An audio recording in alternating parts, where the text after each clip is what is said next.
Like और subscribe ज़रूर कीजिएगा।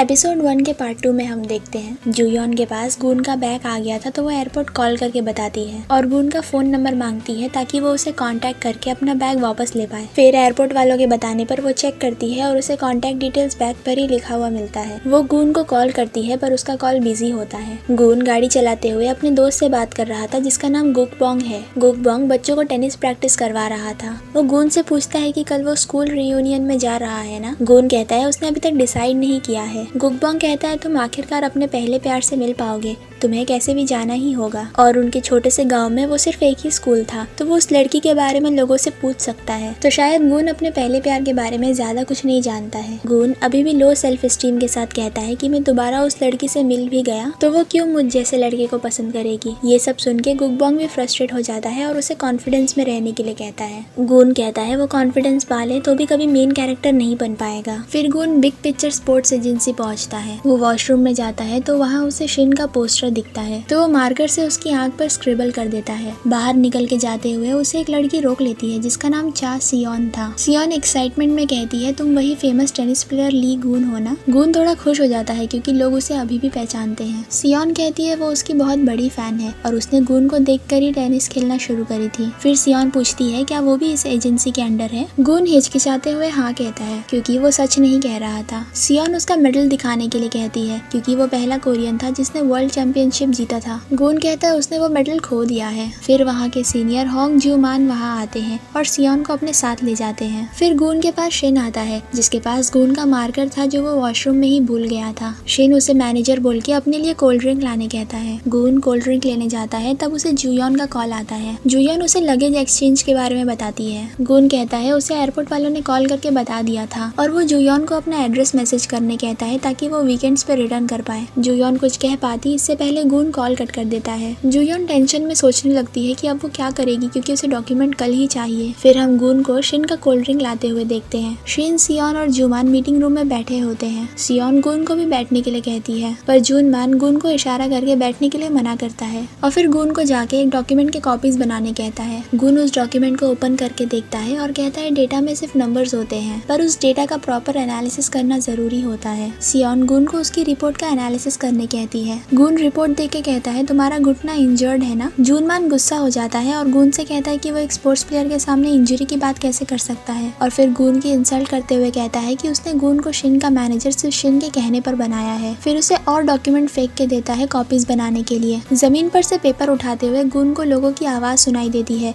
जिसमें सब उसे लूजर बुला रहे थे। गून का ट्रॉमा ट्रिगर हो जाता है और उसका हाथ दुखने लगता है। हॉस्पिटल में जूयॉन गून को काफी सारे ऑडियो मैसेज भेजकर कहती है कि प्लीज कॉल बैक करे या उसके मैसेज का रिप्लाई करे। जूयॉन अपसेट होकर पेपर के छोटे टुकड़े करने लगती है और अपने पेशेंट पे फोकस नहीं कर पाती है। फिर वो पेशेंट से कहती है आपको एंग्जाइटी डिसऑर्डर है पर वो सही से ट्रीटमेंट बता नहीं पाती है क्योंकि वो खुद भी एंग्शियस होती है। एंग्जाइटी डिसऑर्डर वाले पेशेंट की तरह जूयॉन भी अपने पैर हिलाते रहती है। पेशेंट के जाने के बाद जूयॉन दोबारा गून को कॉल करती है पर फोन स्विच ऑफ रहता है इस बार। तो जूयॉन गुस्सा हो जाती है और सोचती है गून कहीं वो डॉक्यूमेंट्स दूसरे हॉस्पिटल को पैसों के लिए ना बेच दे। फिर जूयॉन को एक इमरजेंसी पेशेंट के लिए इमरजेंसी वार्ड में बुलाया जाता है। नर्स जूयॉन को बताती है कि एक पेशेंट के रिस्ट में पेन है। जूयॉन पूछती है न्यूरो सर्जरी या ऑर्थोपेडिक्स की जगह उसे क्यों बुलाया गया है। नर्स बताती है कि ये प्रोफेसर हान का पुराना पेशेंट है पर वो यहाँ नहीं है इसीलिए उसे बुलाया गया है। जूयॉन पेशेंट से मिलती है तो देखती है ये गून है जिससे वो फ्लाइट में मिली थी। गून अपने पेन के लिए सबसे स्ट्रॉन्ग पेन किलर मांगता है। जूयॉन कहती है वो दवाई सिर्फ क्रिटिकल पेशेंट्स के लिए है। गून कहता है मैं पिछले 15 साल से बीमार हूँ, इससे ज्यादा मैं क्रिटिकल पेशेंट कैसे बन सकता हूँ। जूयॉन नर्स से एक हथौड़ा मांगती है ताकि वो गून का हाथ तोड़ सके और उसके बाद वो उसे पेन किलर दे पाएगी। गून कहता है तुम समझ नहीं रही हो कि मुझे कितना दर्द हो रहा है और फिर वो किसी न्यूरो सर्जन या पेन स्पेशलिस्ट को बुलाने कहता है। जूयॉन कहती है तुम्हें पता है ना तुम्हें फेक पेन हो रहा है। गून कहता है मुझे किसी साइकेट्रिक ट्रीटमेंट की जरूरत नहीं है क्योंकि वो काम नहीं करेगा और मेरा दर्द ऐसे ही रह जाएगा। जूयॉन उसे पेन किलर देने के लिए मान जाती है तो गून थोड़ा रिलैक्स हो जाता है। तभी जूयॉन गून के दूसरे हाथ पर जोर से पिंच करती है और गून से पूछती है कि अब तुम्हारा हाथ नहीं दुख रहा है ना। फिर जूयॉन कहती है तुम 10 साल तक यहाँ आते रहे फिर अचानक से आना छोड़ दिया और अब सीधा इमरजेंसी रूम आते हो हर हफ्ते। गून कहता है मैंने 10 साल तक हर चीज ट्राई किया पर ये सब भूलने के लिए क्या मुझे 10 साल और लगेंगे या जब तक मैं मर न जाऊँ तब तक ये दर्द रहेगा। जूयॉन कहती है तुम ट्रीटमेंट करवाते रहोगे तो वक्त के साथ ठीक हो जाओगे। गून कहता है तुम तो अपनी लाइफ की बुरी यादें भुला के आराम से जी रही होगी ना, काश मैं भी सब भूल पाता। फिर गुन कहता है उसका हाथ ठीक हो गया है और वो जाने लगता है। जुयोन उससे पूछती है कि क्या उसने अपने पहले प्यार से मिलने का डिसीजन ले लिया है। अगर तुम बिना डरे उससे मिलोगे तो तुम्हारे दिमाग में अच्छी यादें बुरी यादों की जगह ले सकती हैं। तो गुन कहता है अगर अच्छी यादें भी बुरी याद बन जाए तो तुम उसकी जिम्मेदारी लोगी। गुन वहाँ से चला जाता है। फिर जुयोन टैबलेट में देखती है कि यहाँ किस वजह से बुरी याद बनी है नहीं लिखा है। फिर वो पेशेंट का नाम ली गुन देखती है। जुयोन को रियलाइज होता है कि ये वही है जिससे उसका बैग एक्सचेंज हुआ है। फिर उसे एयरपोर्ट का सीन याद आता है जिससे वो टकराई थी, वो गुन था और तभी बैग एक्सचेंज हुआ था। वो भागते हुए गुन के पीछे जाती है पर गुन जा चुका होता है। नेक्स्ट सीन में गुन और उसके दोस्त गुकबोंग को ड्रिंक करते हुए देखते हैं। गुकबोंग उसे कन्विंस करने की कोशिश करता है कि कल वो स्कूल रियूनियन में जाए, शायद ये उसके पहले प्यार से मिलने का आखिरी मौका हो। पर गुन नहीं जाना चाहता था क्योंकि उसे डर लग रहा है। फिर गुन गुकबोंग से कहता है कल तुम क्लास रियूनियन में जाके मेरे बारे में लोगों से पूछना कि क्या किसी को पता है कि मेरे साथ वो कौन लड़की थी, कम से कम उसका नाम ही पता चल जाए। फिर गुन रास्ते पे चलते हुए जुयोन के ऑडियो मैसेजेस सुनता है। जुयोन ऑडियो में कहती है कि मैं सुबह वाली डॉक्टर हूँ और तुम्हारे पास मेरा ही लगेज है, पर मैंने अपने लगेज के लिए इतना लेट कॉल नहीं करी हूँ। मैंने काफी रूड होके बात करी बिना जाने कि तुम्हारे ट्रॉमा का रीजन क्या था, पर मैं जानती हूँ कि तुम्हारा पेन सीरियस है। मैं ये नहीं कह सकती कि तुम वक्त के साथ ठीक हो जाओगे, पर तुम्हें इसके साथ जीने की आदत जरूर हो जाएगी। ये सब सुन के गुन रोने लगता है। फिर हम जुयोन को कल के लिए माउस का केज प्रिपेयर करते हुए देखते हैं। जुयोन को गुन मैसेज करके कहता है कि कल सुबह वो हॉस्पिटल आके लगेज रिटर्न कर देगा। जुयोन केज प्रिपेयर करके लिड बंद करती है पर उससे लॉक नहीं लगता है। वो दोबारा ट्राई करती है तो इस बार बंद हो जाता है। नेक्स्ट मॉर्निंग गुन और शिन वैन लेके हॉस्पिटल आते हैं। शिन गुन के बैग से स्कूल रियूनियन का इन्विटेशन देख लेता है। शिन कहता है ऑस्ट्रेलिया में रहने की वजह से मेरे कोरिया में कोई क्लासमेट नहीं बन पाए,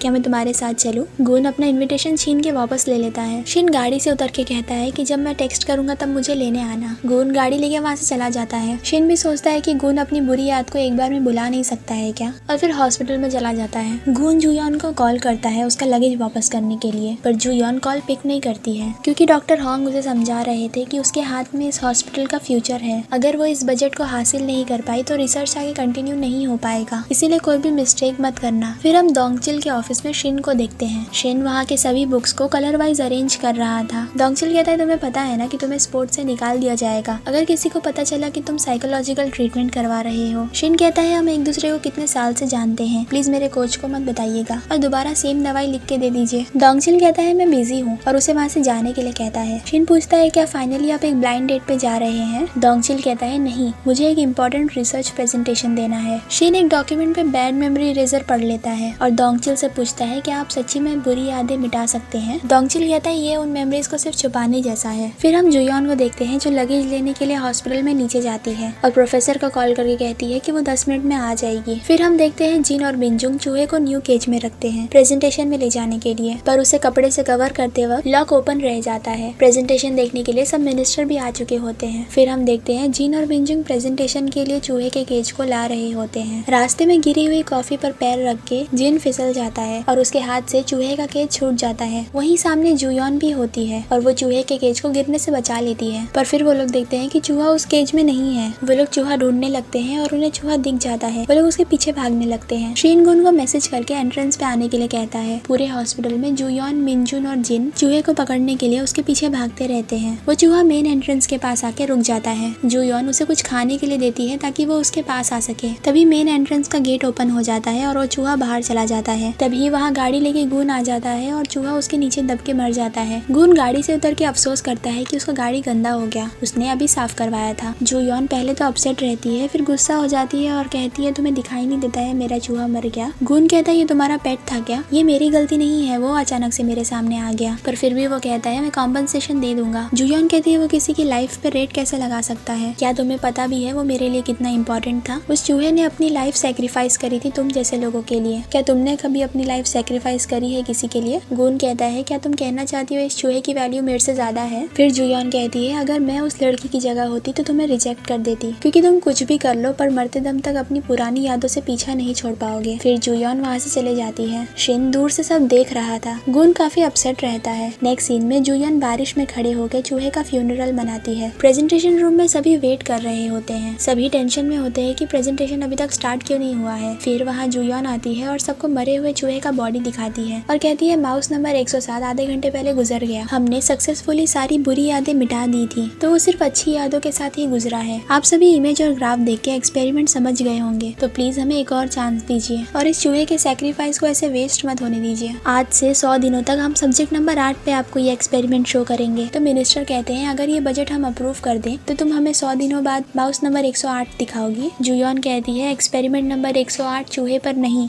एक इंसान पर होगा। ये सुन के सब थोड़े शॉक हो जाते हैं। नेक्स्ट सीन में शिन हॉस्पिटल के बाहर अपने फैंस को ऑटोग्राफ देता है और उसके बाजू में गुन अम्ब्रेला लेकर खड़ा रहता है। गुन जुयॉन की बातें याद करते हुए काफी अपसेट रहता है। फिर वो शिन और अम्ब्रेला को वहीं छोड़ के गाड़ी लेकर वहाँ से चला जाता है। फिर एक दूसरी मीटिंग में जुयॉन कमेटी को बताती है कि एक बुरी याद की वजह से दूसरी और बुरी यादें बनती हैं। ऐसा ही हम गुन के साथ देखते हैं। जब वो बिना खाना खाए घर से चला गया था, उसके फैमिली को पता था कि उसे बॉइल्ड चिकन नहीं पसंद है, इसीलिए उसके लिए अलग से रोस्टेड चिकन बन रहा था। जुयॉन भी मीटिंग में कहती है कि इंसान जो दूसरी बुरी यादें बनाता है वो खुद से सोच के बनाता है, जैसे कि उसे कोई प्यार नहीं करता है। फिर हम सियोन को अपने घुटने पर बाम लगाते हुए देखते हैं। मतलब गुन सही कह रहा था, सियोन के नी में इंजरी थी। फिर हम बिग पिक्चर एजेंसी में देखते हैं शिन जूनमान से कहता है कि वो इस एजेंसी से कॉन्ट्रैक्ट रिन्यू नहीं करवाएगा। मतलब उसे भी अपने भाई की इंसल्ट होते हुए देख के बुरा लगा था। जुयॉन भी मीटिंग में कहती है कि फॉल्स मेमोरी की वजह से उन लोगों को लगता है कि सिर्फ वही सेक्रीफाइस कर रहे हैं। फिर जुयॉन खुद कुछ याद करती है,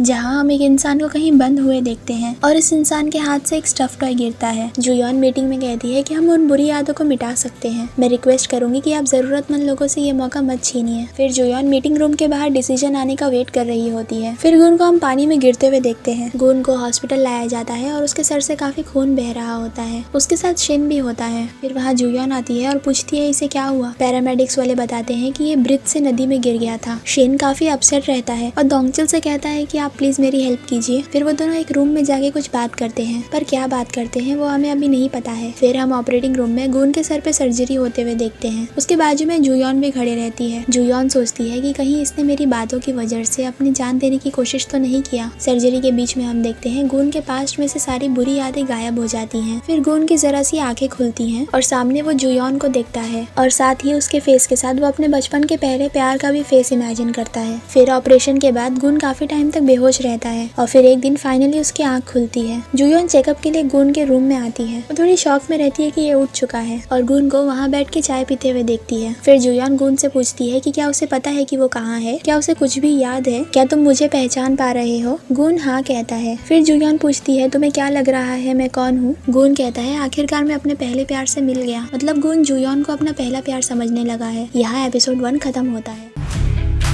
So have you ever felt betrayed? Switches how you see things, realize something needs